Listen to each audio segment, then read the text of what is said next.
The night before our 17th wedding attempt, my mafia husband, Raphael Holloway, looks at me and promises an uninterrupted wedding. He solemnly swears, "Gianna, I promise you. I told Natalia that even if the sky falls, she'll deal with it alone." I am 5 months pregnant by then. After 3 years of dating and 5 months carrying his child, we've never managed to make it down the aisle because he's canceled the past 16 weddings. Every single time, it's for his sworn sister, Natalia Sullivan. The first time she claims she has a fever. I spend the whole night at the hospital, still in my wedding dress, just to find out she has a mild cold. The second time she claims her chest hurts, Raphael abandons me mid-wedding and rushes to her side, while she's out laughing over afternoon tea with friends. The third time she cries for fear of thunder. He bolts mid-vows and leaves me alone in a hall full of staring guests. But everything's different now. 3 days ago, a letter arrived from Northern Silencio. My father, the Don of the Rossetti family, has finally summoned me home. If Raphael walks away for Natalia one more time, I'll leave for good. This was the 17th wedding with my fiancé, Raphael Holloway. For every one of the previous 16, he'd left me standing alone at the altar for his fragile sworn sister, Natalia Sullivan. I walked down the aisle holding his arm when the baby in my womb gave a sharp kick. "Our baby's been waiting for this day too," he whispered, and squeezed my hand with a smile. When the priest began the vows, all eyes in the chapel turned toward us. That was when his phone rang with a call. It was from Natalia again. Raphael's expression went stone cold, and his grip tightened subconsciously. "Don't answer it, Raphael." My eyes were locked on him. A torn look swirled in his eyes as his thumb hovered over the decline button. Then the call ended on its own. I was about to breathe out in relief when the second call arrived. "Gianna, maybe it's an emergency." "She never calls this much," he muttered, trying to free his hand from my grasp. But I held on and reminded him, "Our baby is waiting to hear his father say, 'I do.'" His eyes widened at the words, then he tore his hand free as if my touch burned him. "She's Antonio's only daughter." I wasn't surprised to hear that line again. Antonio Sullivan, his father's right-hand man, had died taking a bullet for him. Before his death, his final words, "Take care of Natalia," ruined my life. When Raphael checked his phone and read the text from the hospital, his voice cracked. "She took sleeping pills. Again? Last month, she took pills too, and the nurses discovered that the bottle was never opened." I scoffed. "Gianna!" He barked my name and shot me a deeply disappointed look. "Before Antonio died, he entrusted his daughter to you for protection. He never gave you a knife to stab into my back. Look around you. Our family, men, and unborn baby are all waiting for you to say, 'I do.'" When the phone rang a third time, Natalia's weak sob came through the speaker. "Raphael, help me." Raphael's eyes turned cold as he pried off my fingers like I was the crazy one. "Please, a wedding can wait, but a life can't." That was such a familiar line and excuse he'd given on our 16th wedding cancellation. "Raphael!" My voice echoed through the hall, but he'd turned, looking more final than the last 16 turns. Whispers rippled among the guests. Some scoffed, some pitied me, and most shook their heads as if they weren't surprised. They wouldn't be because the first wedding had ended the same way. Natalia had suddenly collapsed, and Raphael had rushed her to the hospital. I chased him to the hospital in my wedding gown, only to see her lying pale in bed and clutching his sleeve. When she saw me, her eyes flashed triumphantly. Raphael never saw the mocking smile she flashed while hiding behind his shoulder. Our 5th wedding had been an intimate garden ceremony. I'd waited all day in a simple dress for my fiancé who never arrived, while the elders sneered behind my back. Can't even secure her own wedding? The cunning elders of Southern Silencio had never hidden their contempt for me, a Northern Silencio origin. So what if the Rossetti family's Principessa is clever? She still can't hold the Don's heart. Later, Raphael held me and comfortingly promised I'd never be looked down upon again. The 10th time he disappeared mid-reception, one of his younger cousins joked at the dining table. "Raphael, just marry both Gianna and Natalia. It'll save you the trouble of coming back and forth." He shot his cousin a glance before leaving without looking back. This time I would no longer wait. The wedding's off, there won't be another. The Southern elders seemed shocked, and even the former Don, Raphael's father, who never bothered to look my way, lifted his head. The priest stammered, "Ms. Rossetti, maybe we can—" "I said the wedding's off," I repeated. Raphael's father narrowed his eyes. "No one dishonors a Holloway wedding." I unflinchingly met his stare and snapped back. "Then tell your heir to come back and finish it." Under shocked stares and gasps, I lifted my hands and unpinned the tiara given by Raphael's father. It was a family heirloom passed down to every Holloway bride who swore fidelity at the altar. "No!" He jumped to his feet, but it was too late. I smashed it to the ground and diamonds scattered across the floor, stunning all guests present. The moment I turned away, I felt lighter than I ever had. Back in my room, I sat at my vanity and slowly wiped away my makeup. When Raphael called, I picked up, only to hear Natalia's giggles through the line. "Thank you for spending my birthday with me, Raphael." I almost laughed. Sleeping pills followed by birthday parties, huh? She wasn't even bothered to commit to the act now. Raphael's voice sounded lazy and honeyed with reassurance as he said, "Gianna, Natalia's fine now. So shall we do the wedding in a few days? I've booked Littlewood Chapel. You mentioned you love the frescoes, right?" He always promised next time, like there was still something left to save. "Whatever," I murmured. Oblivious to the subtle finality in my voice, his voice softened. "Oh, and how did the checkup go? Is the baby healthy?" "Yeah, perfectly," I muttered, resting my hand on my belly. He chuckled softly with relief. "That's great. When I get back,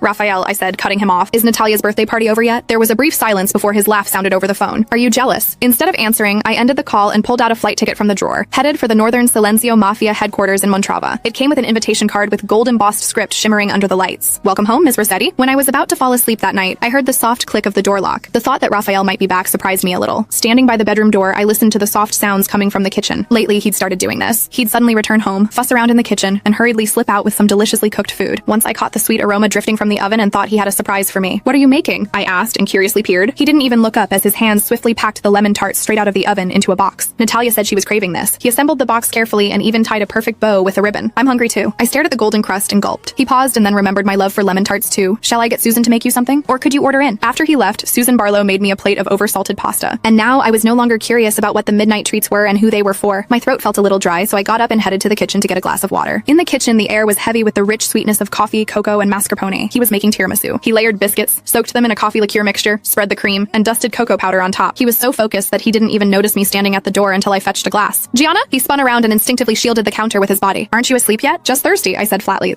He glanced at the tiramisu and panicked as if I might rush over and shove it into my mouth. You can't eat this. There's coffee liqueur and raw egg in here. It's bad for the baby. Sensing his panic, I almost laughed. 3 months ago, when I had terrible morning sickness, he hadn't poured me so much as a glass of water. And now he was fussing over Natalia's dessert. Relax. I'm not interested in your sweets, I commented as I dried my hands. He opened his mouth to explain, but his phone rang with a call, and Natalia's name blinked on the screen. Raphael, I think I have a fever, her weak voice came through. Raphael's expression twisted with an annoyed frown on his brows, yet his gaze softened. You took those random pills again, didn't you? Hang in there. I'm coming. After hanging up, he packed the tiramisu in a box with practiced ease. When tying the ribbon, he went the extra mile to fix the curve of the bow. Do you remember tonight's supposed to be our wedding night? I suddenly asked, my heart tight with the last shred of hope. Don't start, he said without looking up. It's Natalia's birthday, and someone has to keep her company. This is the 17th time. I could hear a tremor in my voice. He finally looked up at me with the same tired conflict in his eyes. Please, Gianna. You know Antonio asked you to protect her? I finished for him and smiled. Go, don't keep her waiting. When his car pulled away, I checked my phone and noticed that Natalia had posted 5 minutes ago. Running a fever at 103 degrees Fahrenheit. But Raphael promised me a surprise. The picture showed a thermometer at 98 degrees Fahrenheit. As I set the phone down, my mind drifted back to 3 years ago when I met Raphael for the first time. Mafias from the north and south gathered in Montrava to negotiate, and I was there as the northern financial advisor. When Raphael burst in with his southern men, all the bodyguards drew guns. He walked straight to me, dropped to one knee under their watchful stares, and pressed a golden revolver into my hands. Looking up at me, his emerald green eyes were alight with a love at first sight awe. Gianna Rossetti, there's a bullet in here. If I ever cheat on you, use it. The room erupted in gasps. Father smashed a glass in fury, while the southern elders called him reckless and insane. But I understand the weight of that gesture. It meant placing the dawn of southern Silencio's life in the hands of the enemy. Later, he told me Antonio nearly lost his mind over it, and raged that he'd handed the symbol of southern Silencio's power to the heir of their northern rivals. But he just shrugged and dismissively said, we'll be family anyway. Back then, Natalia was just an inconvenience to him. Whenever she was brought up, he'd always seem annoyed. Antonio's daughter is a dead weight I can't shake off. The first time I saw her was at our engagement party. Standing in the corner, she was dressed in a white chiffon dress, looking pale and demure. That's Natalia? I nudged Raphael's elbow. He didn't even glance her way. Yeah, should have stayed home if she's so sickly and fragile. Annoying as hell. Then he snapped his fingers for an attendant. Bring that lady in the corner a blanket and some warm milk. Later, I noticed that their dynamic was a contradictory mix of annoyance and devotion. Natalia's too needy, he'd complain, but memorize every allergy she had. She's such a pain, he'd grumble, but he was the first to arrive whenever she was hospitalized. Can't you be independent and thoughtful of others for once? That was the sentence he'd always say before leaving our wedding and running to her side. My phone rang sharply and yanked me back to the present. It was Bianca Spade, one of my few friends who knew everything, and the principessa of a family in the north. Her voice was sharp with rage. Gianna, did you see that bitch's new post? Why is Raphael there when you're having your wedding today? Has he gone off to that sick bitch's birthday when he's supposed to be with you for your wedding night? And he made tiramisu for her. Did he ever make you anything? I stayed silent and could feel my fingers go cold. Gianna, say something. Don't tell me you let it slide again. Bianca panicked. There's no wedding night, Bianca. The wedding's off, I calmly announced. The line went dead for 2 seconds as if Bianca's legendary temper was plugged. Then a sharp inhale followed. He did it again? During the vows? Yes. Her voice pitched high in rage and disbelief. 17 times, Gianna, and you're pregnant. What does Raphael think he's doing? Is she really his sister? Not by blood. She's Antonio Sullivan's daughter. I corrected her in a flat voice. She cursed. Fuck Antonio. Does his dying wish mean you have to waste your whole life paying for it? You're a Rossetti, Gianna. Since when are you this subservient? I'm done groveling, I declared and looked at my pale, tired, but unshakably steady expression in the mirror. Bianca, do me a favor. What? I calmly said, find me an OBGYN. After the abortion, I'm going back to Montrava. As the morning sunlight spilled into the kitchen, I hummed an old northern tune, frying bacon and a sunny side-up egg at my own pace. This was a farewell feast I'd gotten myself. I pulled out a chair and sat down. Just as my fork touched the soft yolk,